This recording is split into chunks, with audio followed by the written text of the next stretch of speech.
Jackpot talaga ang Gilas Pilipinas players dahil sigurado na ang team na makakatanggap galing sa Philippine government ng 6 million pesos.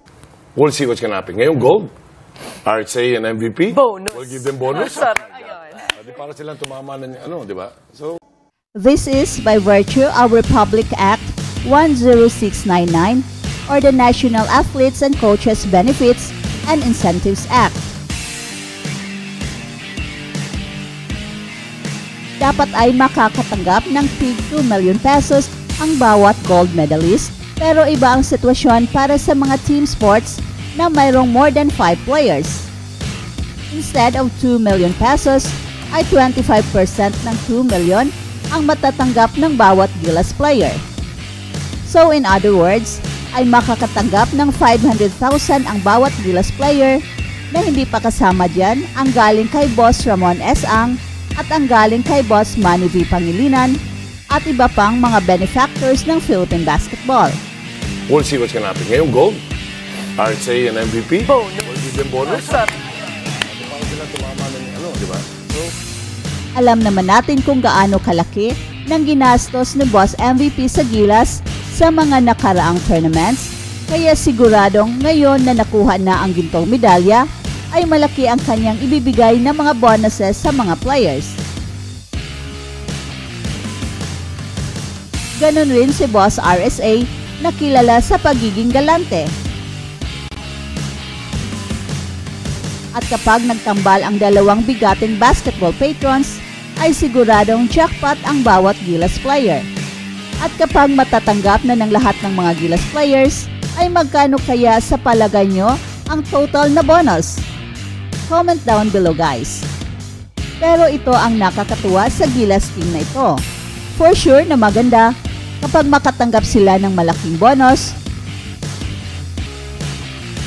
Pero sa sinabi na ni Al Francis Chua na hindi mukhang pera ang mga Gilas players, wala nga silang hiningi na extra na bayad sa kanilang pagsali sa Asian Games. hindi ako tinanong ni Isap. Lahat ng tinawagan ko, kasi I'm the one who called them. Hindi ako tinanong ni once, are we getting extra? Kaya during the games, ay makikita mo talaga na all out ang bawat players without fear of getting injured.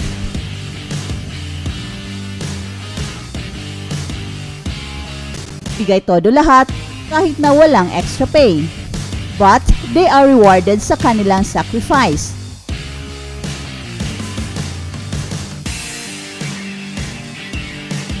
Sabi nga ni Al Francis Chua na iba na ang usapan ngayon dahil gold na ang Gilas at alam naman natin kung papaano mag-alaga si Al Francis Chua. In fact, may mga rumors na baka raw lilipat sa Ginebra si Chris Newsome dahil bilib na bilib si Coach Tincon sa kanya pagkatapos niyang nagpakitang gilas sa game versus Jordan sa finals na kung saan successful ang kanyang lintang depensa kay Rondae Hollis Jefferson. Pumamada rin sa opensa si Chris Newsome for the first time sa buong Asian Games.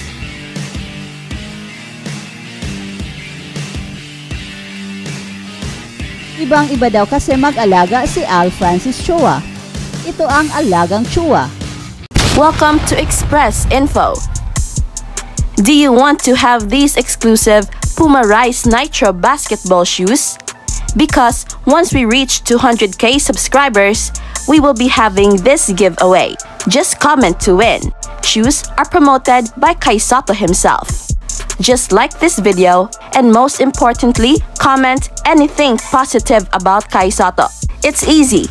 Commenting is the key to win. Share your positive comments about Kai Soto. Do it now na. Win the prize. Stay tuned for more updates.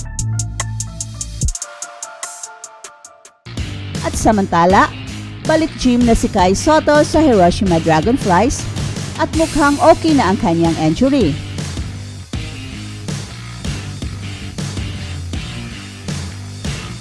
Magandang balita ito para sa mga totoong Kai Soto fans dahil siguradong gugulatin na naman ni Kai Soto ang buong Japan D-League.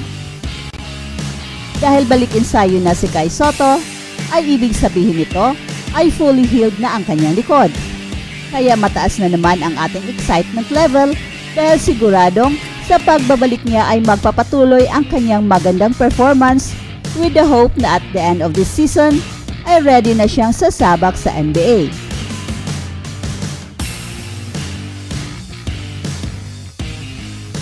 For now, very crucial ang health ni Kai Sotto dahil kapag hindi pa siya fully healed at maglalaro muli, ay baka ito pa ang magiging malaking dagok sa kanyang NBA dream.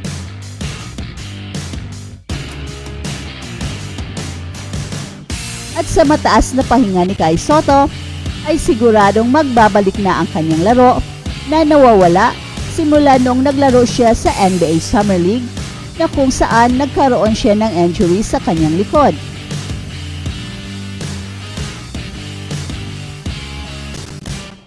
At dala-dala pala niya ang injury nung naglaro siya sa FIBA World Cup.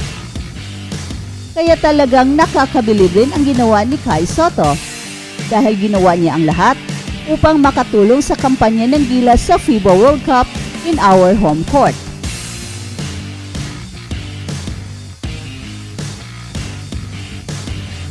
And it shows sa kanyang mga laro sa FIBA World Cup na limited ang kanyang mga movements kaya limited lamang ang kanyang playing time.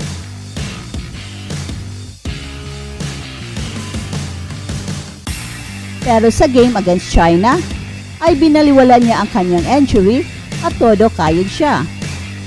Even in the game against South Sudan, ay napakaganda rin ng nilaro ni Kai Sotto, kaya sa mga bashers dyan na wala nang makita kundi ang mga weaknesses ni Kai Sotto, ay sana ma-realize nyo kung gaano kalaki nang naiambag ni Kai Sotto sa ating solitary win against China at siya rin ang instrumental sa ating pagbalik against South Sudan.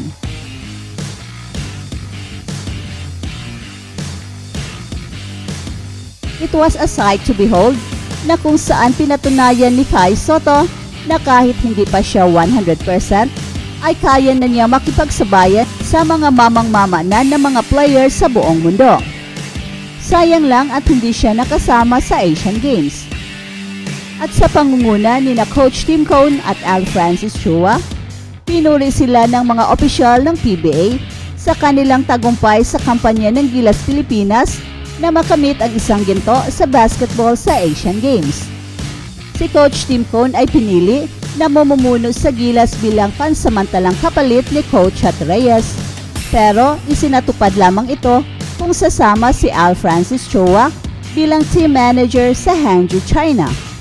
At ang resulta ay ang unang gintong medalya ng Pilipinas sa basketball sa Asian Games sa loob ng 61 years.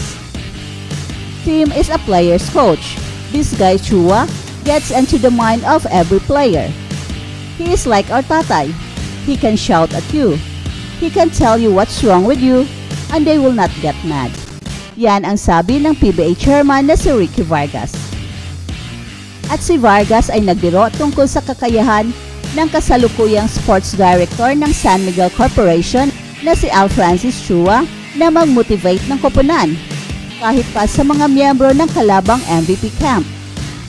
Natatakot na nga ako baka lumipat si Chris Newsom sa Ginebra, pati si Calvin Oftana. Yan ang dagdag na sabi ni Ricky Vargas.